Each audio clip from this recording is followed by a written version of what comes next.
So my name is Camila, and I'm from Revere, Massachusetts. I am Justina Thompson, but I go by Jeannie, and I'm from Philadelphia, Pennsylvania. I'm Marissa Vilanova, and I'm from New Jersey. Sophia Drummond. I'm from Jonesboro, Arkansas. My name is Maya. I'm from Mount Vernon, New York. It's my mom in the photo when she was like in her 20s back in Colombia. I picked the photo just because honestly it's one of my favorite photos of her. I always knew my mom to be like a fun woman, like even, you know, much after she had me and stuff, and just like to see her kind of in her element when she was like, you know, younger and in her 20s, it just kind of reminded me a little bit like of me. And so I don't know, I like it. It's a photo of my Nana, which is grandma in Turkish. I don't know who's seen this. And I chose it because she's a really important person to me because she basically raised me along with my dad. My photo, that's of my grandmother on my mom's side.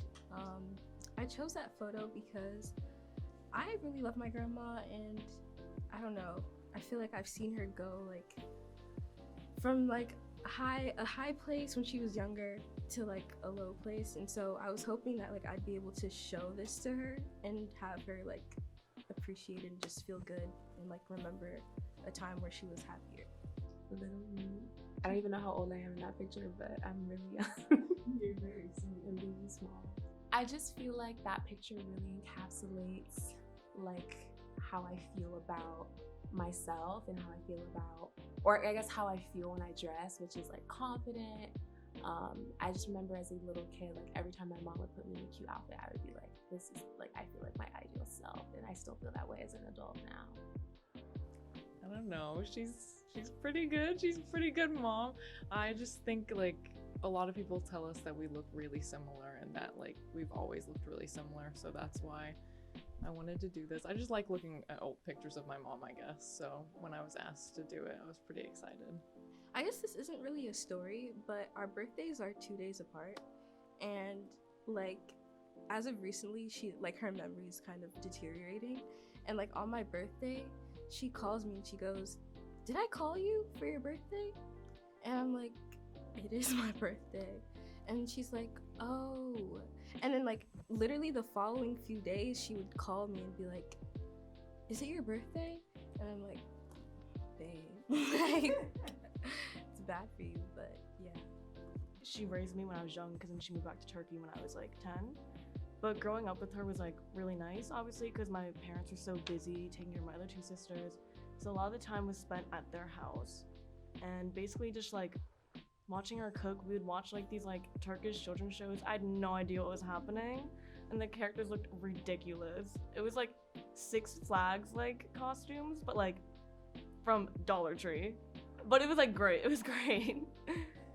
Something that reminds me of my grandma is like talking to my relatives and just like hearing their accents and then hearing like my own accent come out, because she raised me when I was very young and like learning to speak, so like her accent really rubbed off on me. Yeah, and I really love it. Like I just love the way it sounds, and I love that like it only comes out in that context.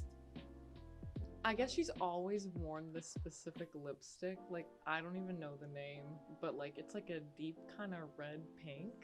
And every time I see it, she was literally wearing it on the call the other day. And I was like, "You're wearing the lipstick?" And she told me what it was. And I still, like, it's the fact that I still don't pay attention to what she's wearing. But it's, like, it's easily recognizable, I guess.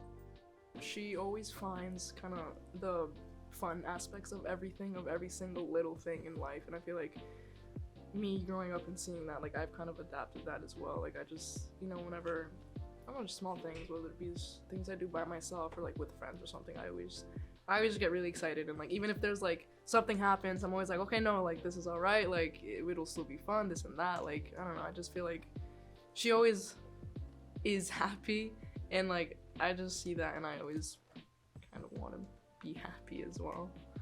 Like I said, just her like raising me, she was a lot like a mom to me from the ages of like, I remember like 4 to like 8, I guess.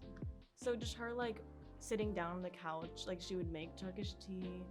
She would like bring out like halva, which is a really popular Turkish dessert, and like baklava.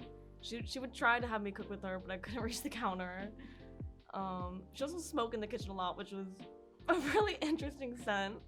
But at the end of the day, she would like put me to bed. She'd like read me this like Apple story she made up that was like derived from like a Turkish like folklore, but she would translate for me. So yeah. I do everything that I do now in terms of like being in college and pushing myself into adulthood for that little version of myself. I had a great childhood, but I had a really kind of rough transition into adulthood. And so like looking back on all of those fond memories, like I'm remembering how happy I was. And I think I picked that photo because like I said, I loved who I was in that photo. I loved and also knew how I felt in that photo. And so I just wanted to create that outfit as an ode to that little girl, to let her know that she's still inside of me and that she's still here. I'm gonna cry. That's crazy. But yeah, she's still here, so I do a lot of what I do for her. Mamá, gracias por todo lo que has hecho por mí toda la vida. Te amo con todo el alma y te agradezco todos los sacrificios que has hecho por mí y todo el amor y todo el apoyo y te amo con todo el alma. Don't be so hard on yourself, and you are going to become exactly who you want to be.